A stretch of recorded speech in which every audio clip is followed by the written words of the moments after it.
Alternating current में अभी तक हमने जो पढ़ा है ये आई आर एम एस और आई इफेक्टिव और आई वर्चुअल एक ही बात है, equal to I naught by root two. I naught बोलते हैं पीक करंट, या वी आर एम एस और वी इफेक्टिव और V virtual equal to V naught by root two. अब जब ए सी सोर्स, ए सी वोल्टेज जब हम ओनली आर पे लगाते हैं, ए सी वोल्टेज हो गया V equal to V note sine omega T. Omega होगी फ्रीक्वेंसी, ओमेगा को लिखते हैं 2 पाई न्यू, और जनरली न्यू होता है 50 हर्ट्ज, अलग भी हो सकता है। तो वोल्टेज हमें गिवन होता है, करंट निकालना होता है। करंट निकलता है I equal to I nought sine omega T, ये पढ़ा चुका हूँ सब मैं। एवरेज पावर निकालते हैं V R M S into I R M S. Current और वोल्टेज सेम फेज में होते हैं, करंट का फेज़र और वोल्टेज का फेज़र सेम डायरेक्शन में है। ये current phasor and voltage phasor are in the same direction. उसके बाद एल इंडक्टर, ये भी एक तरह से रेजिस्टेंस है।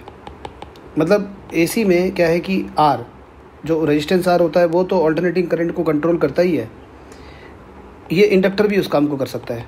इंडक्टर से भी करंट को हम कम कर सकते हैं। तो एसी वोल्टेज हमने एल पे लगाया, voltage V equal to V note sine omega T है, current I equal to I nought sine omega T minus pi by 2 है। एवरेज पावर यहाँ पे 0 होता है। और इंडक्टर का जो रेजिस्टेंस होता है, हालांकि हम बोलते नहीं इंडक्टर का रेजिस्टेंस, इसको बोलते हैं inductive reactance, X L equal to omega L. Omega L, X L को बोलते हैं इंडक्टिव रिएक्टेंस। एक्सएल को ओम में मेजर करते हैं। और यहाँ पे जो फेज़र है, करंट और वोल्टेज का फेज़र में 90 का एंगल बनता है। करंट लैग करता है, देखो करंट का फेज़र ऐसे वोल्टेज की तरफ जा रहा है, वोल्टेज इधर एंटी क्लॉकवाइज डायरेक्शन में दोनों फेज़र रोटेट कर रहे हैं।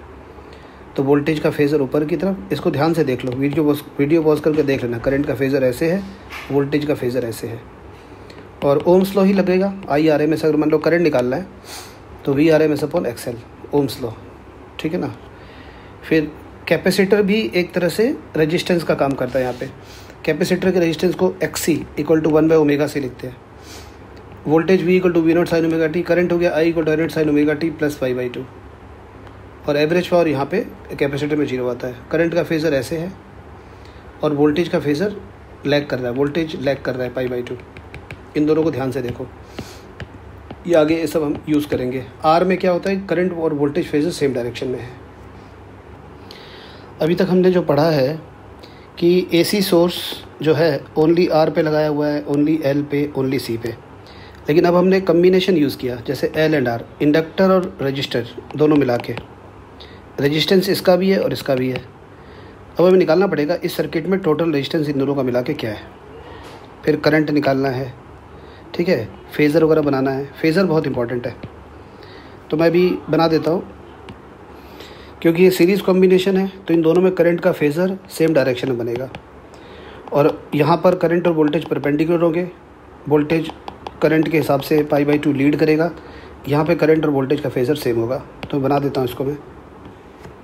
करंट की डायरेक्शन सेम है दोनों में। एल, यहाँ पर वोल्टेज है वी एल की डायरेक्शन ऐसे हो गई, लीड कर रहा है वोल्टेज। और यहाँ पे वोल्टेज है वी आर, ये एल है, ये एल है और ये आर है। V L voltage across L inductor, V R voltage across R, ये आर ये एल। और टोटल वोल्टेज पूरे कॉम्बिनेशन में टोटल वोल्टेज इसको वी मान लिया, ये वी हो गया यहाँ से लेकर यहाँ तक। टोटल वोल्टेज एल से लेकर आर तक ये वी है, V is the total voltage. यहाँ पर ये बात बहुत ज़रूरी है कि जो वी इक्वल टू, यहाँ पर V equal to V L plus V R, ये नहीं होगा, ये गलत है। अब फेज़र से पता चलेगा क्या होगा। तो यहाँ पर हम साइड में फेज़र डायग्राम बनाएंगे और वहाँ से पता चलेगा कि वी एल और वी आर में क्या रिलेशन है, वी को क्या बोलते हैं, ठीक है। अब देखो ये यहाँ पर एक्स एक्सिस वाई एक्सिस है। करंट का फेज़र बनाते हैं पहले। करंट की डायरेक्शन ऐसे है आई नॉट, ये देखो current I not.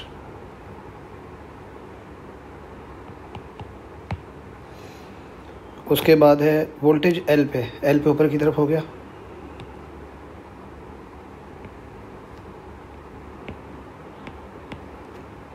O A equal to V L, इस तरह से यहाँ पे आर पे वी आर,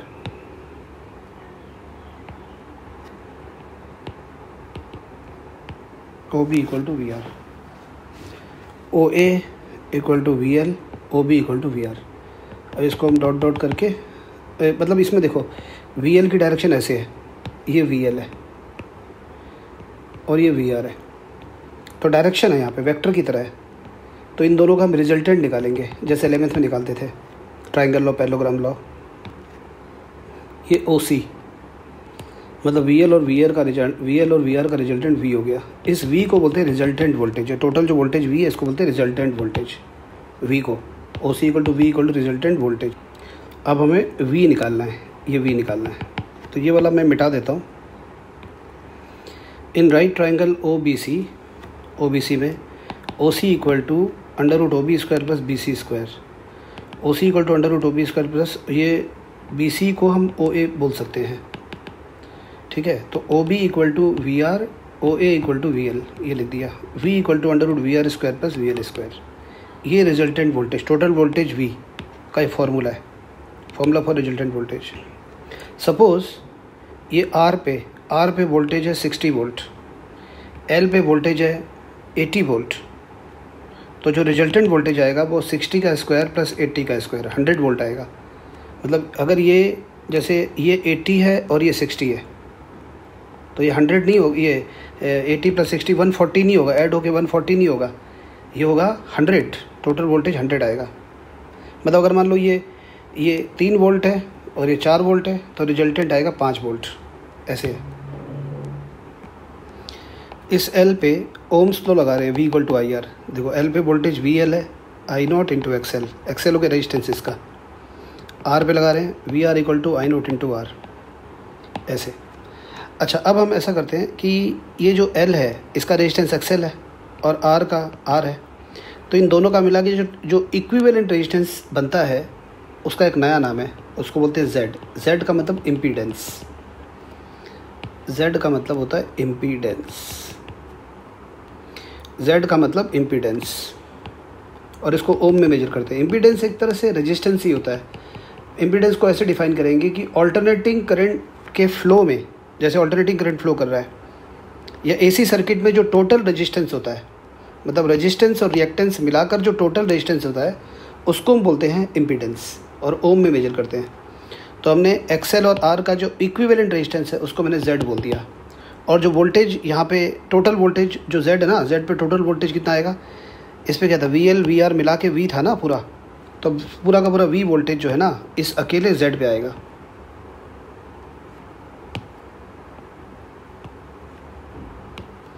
अब इस जेड के लिए लगाओ ओम्स लॉ, तो ओम्स लॉ क्या आएगा, ओम्स लॉ आएगा V equal to I not into Z. Impedance का definition, the effective resistance of an electric circuit to alternating current. Alternating current के लिए जो रेजिस्टेंस होता है, इफेक्टिव रेजिस्टेंस, उसको बोलते हैं। और ये कैसे आता है impedance, arising from combined effects of ohmic resistance and reactance. Ohmic resistance का मतलब आर और रिएक्टेंस का मतलब एक्सएल या एक्सी। तो रिएक्टेंस और ओमिक रेजिस्टेंस का मिलाकर जो रेजिस्टेंस बना उसको बोलते हैं इम्पीडेंस। इम्पीडेंस को भी ओम में ही मेजर करते हैं, ये इम्पीडेंस हो गया। अब वी एल की वैल्यू ये है, वी आर की ये है, और रिजल्टेंट वोल्टेज वी की वैल्यू ये है। तो ये सारा वैल्यूज़ ये सारा यहाँ पर पुट करेंगे। पुट करने के बाद वी इक्वल टू क्या आ जाएगा, आई नॉट इंटू जेड, और वी आर इक्वल टू क्या आ जाएगा, I not into R whole square, और ये आई नॉट इंटू एक्सएल का whole square. I nought cancel हो जाएगा, और फाइनली जो फॉर्मूला मिलेगा हमें z equal to under root R square plus XL square, ये मिलेगा। z इक्वल टू इम्पीडेंस का फॉर्मूला हो गया under root R square plus XL square. कहने का मतलब क्या हुआ कि अगर इसका रेजिस्टेंस मान लो 3 ओम है, इसका 4 ओम है, तो 3 का स्क्वायर प्लस 4 का स्क्वायर, इम्पीडेंस 5 आएगा। मतलब इसका अगर 3 है और इसका 4 है तो टोटल मिला के 7 नहीं होगा। बस ये समझने की बात है यहाँ पे, ठीक है। 3 का स्क्वायर प्लस 4 का स्क्वायर इक्वल टू 25 हो गया, 25 का रूट 5 हो गया, तो इम्पीडेंस आएगा 5 ओम। बस ये है इम्पीडेंस का फॉर्मूला, ये है z equal to under root R square plus XL square.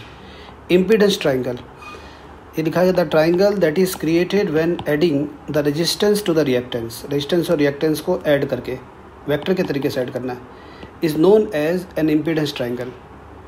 In an impedance triangle the resistance R is always on the bottom, मतलब बॉटम पे होता है, बता देता हूँ।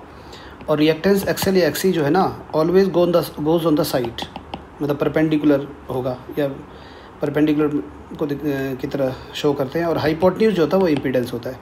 मतलब ये जो Z है ना, Z को तो हम बोलेंगे हाइपोटेन्यूज, R को हम बोलेंगे बेस और XL को बोलेंगे परपेंडिकुलर। तो ये राइट एंगल ट्राइंगल बनेगा, ऐसे बनेगा इम्पीडेंस ट्राइंगल, ऐसे। ये हो गया R, ये XL और ये Z, और ये एंगल हो गया 90 का। ये बन गया इम्पीडेंस ट्राइंगल।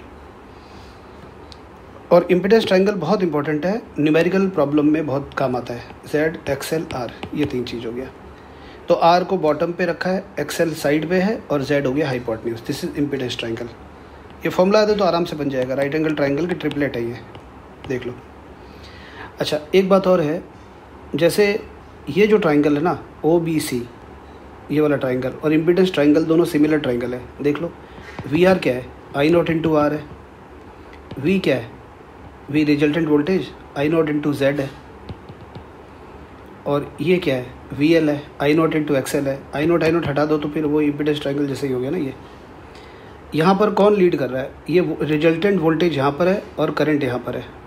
तो देख के लग रहा है वोल्टेज लीड कर रहा है by a phase angle phi phase angle lead कर रहा है। तो यहाँ पे अगर मैं वोल्टेज का फॉर्मूला बोलता हूँ V = V0 sin omega t, तो करंट का फॉर्मूला क्या होगा, करंट फाई एंगल लैग कर रहा है करंट, तो करंट का फॉर्मूला होगा I = I0 sin omega t minus phi. क्या बोला मैंने, अगर वोल्टेज का फॉर्मूला, रिजल्टेंट वोल्टेज का formula V = V0 sin omega t है, तो करंट का फॉर्मूला क्या होगा, फाई एंगल पीछे चल रहा है करंट, तो I = I0 sin omega t minus phi. तो AC वोल्टेज जब हम L और R के सीरीज़ कम्बिनेशन पे लगाते हैं तो वोल्टेज का तो फॉर्मूला वही है, करंट का फॉर्मूला यहाँ पे बन जाएगा ये I = I0 sin omega t minus phi. Phi is the phase difference between current and voltage.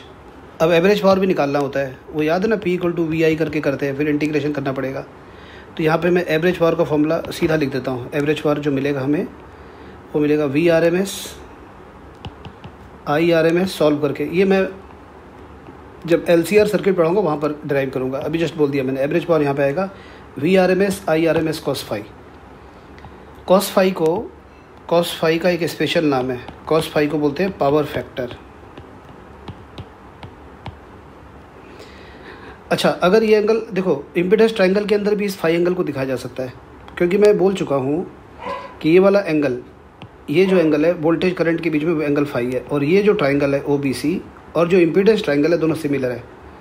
तो इम्पीडेंस ट्राइंगल में ये जो एंगल होगा, ये वाला एंगल, ये एंगल भी फाई होगा। Think about it, video pause करके सोचो। तो यहाँ से cos फाई निकालना पड़े तो cos फाई = आ जाएगा R/Z।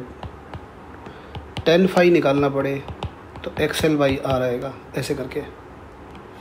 cos phi power factor, cos phi को पावर फैक्टर बोलते हैं। Average power VRMS IRMS cos phi. और एवरेज पावर का एक बहुत जनरल फार्मूला है जो हमेशा हम यूज़ करेंगे, I² RMS into capital R। Numerical में सब काम आता है, वाइल सॉल्विंग न्यूमेरिकल ये बहुत काम आता है। एक तो एवरेज पावर का ये दोनों फार्मूला याद रखो। पावर फैक्टर क्या होता है, cos phi R/Z, power factor बोलते हैं। ठीक है, इसको बाद में और डिस्कस भी करेंगे। इसके बाद इम्पीडेंस ट्राइंगल, ये याद रखो, Z R XL ऐसे करके।